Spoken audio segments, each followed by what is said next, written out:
અમરેલી જિલ્લામાં ગરીબ પરિસ્થિતિમાં રહેતા વ્યક્તિઓને સપનાના ઘર મળી રહ્યા છે। પ્રધાનમંત્રી આવાસ યોજના અંતર્ગત વ્યક્તિઓના શ્રેષ્ઠ ઘરના સપના સાકાર થયા છે। આજે અમરેલી જિલ્લાના સાવરકુંડલા શહેરના શિવાજીનગર વિસ્તાર આ વિસ્તારની અંદર રહેતા વ્યક્તિને સપનાનું ઘર મળ્યું છે। મારું નામ છે રવજીભાઈ વેલાભાઈ ચગર। બરોબર, અમારે પહેલાં મકાન હતું, સાદા હતા, નળિયાવાળા।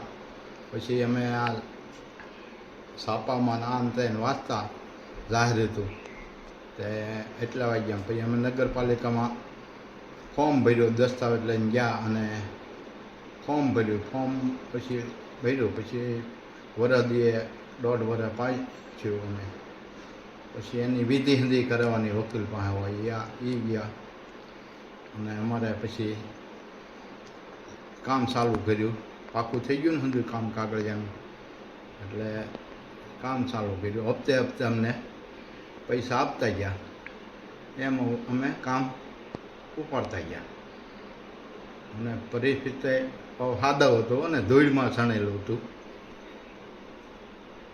એવું સમજ્યું હતું। અને 3.5 લાખ રૂપિયા મળ્યા છે અને મકાન બનાવ્યું એને 8-10 લાખ રૂપિયા મળ્યા છે। એ અમારા જાયુભાઈઓએ ટેકો કરીને અમારે મકાન થઈ ગયું। આપણે હમદર્દી હોય ને જાયુભાઈઓને, તો એ મકાન અમારે થઈ ગયું। ત્યાં સોલારમાં પછી આ આવતા હાંધાય આ સોલારવાળાને જાહેરાત આપતા ને 78,000 સબસિડી, પછી અમે એ ગયા એ દુકાનવાળાને સોલારની, એ કે હા પહેલાં એટલા ભરવાના, પછી તમે સબસિડી આવે એમ અમને આપી દેજો। પહેલાં કેટલું બિલ આવતું ને અત્યારે કેટલું આવે? પહેલાં બિલ આવતું 1800-1900, અત્યારે માપે માપ થઈ જાય, ક્યારેક 200-300 અમારે વધે, અને એ બહુ અમારે કામ થઈ ગયું।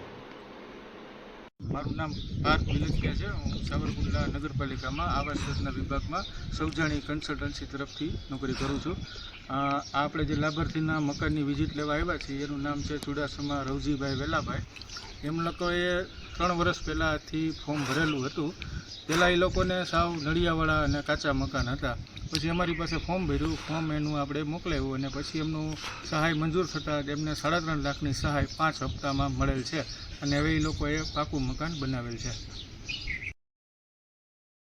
સપનાનું ઘર મળવા માટે લોકો તનતોડ મહેનત કરતા હોય છે, જ્યારે સાથે જ સરકાર પણ આ સપનાનું ઘર બનાવવા માટે 3,50,000 રૂપિયા સુધીની સહાય આપી રહી છે।